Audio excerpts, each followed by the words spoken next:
What's going on? It's Karl here, back with another episode. I promised I wouldn't do it, but I am back in the living room. Today we are setting up a 100-inch Hisense laser TV. I'm super stoked about this one. And as most of you guys know, I worked with Hisense back at CES, and this was the actual TV that I checked out. I was super stoked that I had to get it in the studio. I will leave that video linked up here. And of course, we are now gonna get to my favorite part, setting up this massive TV, even though technically I am moving soon. That's okay though. It's gonna be right here. Okay, so what comes in the box, or what do you actually get? First and foremost, we've got the actual TV itself. This is the 100-inch screen that actually comes pre-assembled from Hisense.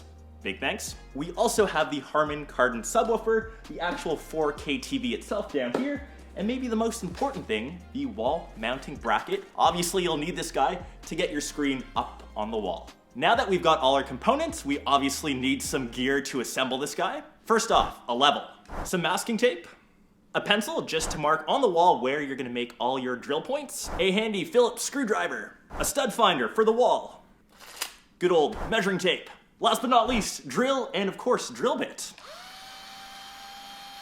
Okay, we've got this wall fully cleared. As you guys know, it is kind of empty as I am moving very soon.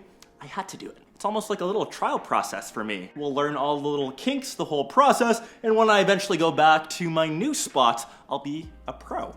First step, we're going to measure 60 inches from the top of the base up, and of course mark it with our pencil. Next up, we are going to add the wall mounting template so we know where to drill into the wall. Now that we've got the mounting template 60 inches above the base, obviously you need to make sure it's level. Just use this little guy and you're good to go.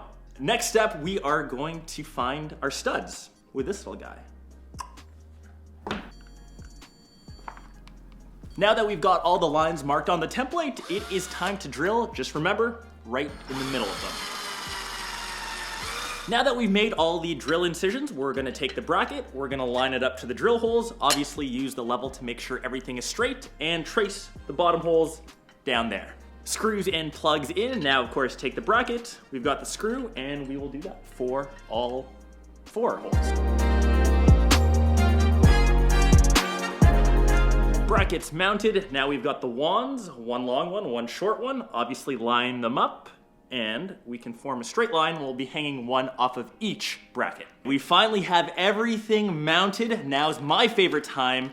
We're gonna give it the white glove service. We're actually putting the screen onto the wall now, and this is maybe the area where you might need some friends to help you out.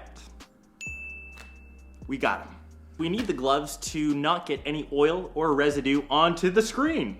And this screen is actually an ambient light rejection screen, which actually deflects and absorbs any ambient light without any washout effects. So no matter what room you have this set up in, you'll be able to watch it without any problems. Things are looking good.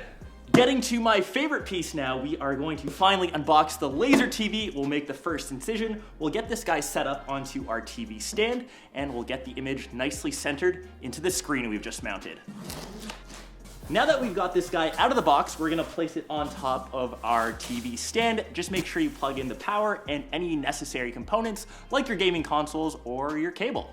You'll need around 8 1/8 inches or 20.5 centimeters to get that perfect distance from the wall to get that optimal image. Now that we've got this guy turned on and booted up for the first time, it looks very, very impressive. I'm stoked. You can see now, though, it's slightly misaligned, but that's totally okay. Now we can tinker around and get this guy to fit perfectly on the screen. There's a few points at, say, the top. Now we can actually go in with the remote and individually get those points to make sure the fit is just right. Okay, now I think we pretty much got the nail on the head, just a bit of fine tuning with, of course, the controller. We've moved around the console, and now all the white lines are perfectly lined up into our actual screen. I think it looks great. Now it's just time to enjoy the TV. And unlike a traditional projector, this laser TV comes with a TV tuner, pre-installed apps like Netflix and YouTube, so it's a truly smart, modern TV. That's me at CES. Okay, one more time. And the beauty of this TV, it's already got a solid built-in sound system from Harman Kardon. It's got 2 separate chambers with 4 speakers, and of course you can hook up this wireless sub, which we will get to right now.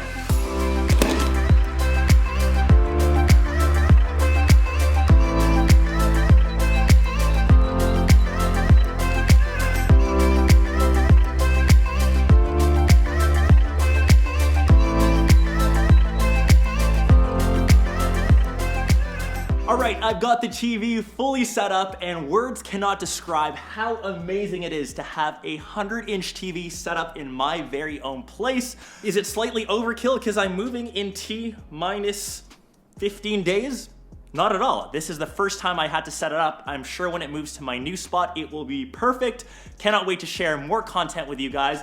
Leave a comment, of course, down below on maybe your favorite feature, what you would watch on 100 inches, and all I can say is I'm just gonna enjoy this content now, and I will catch the rest of you in one of my next episodes or vlogs. Peace!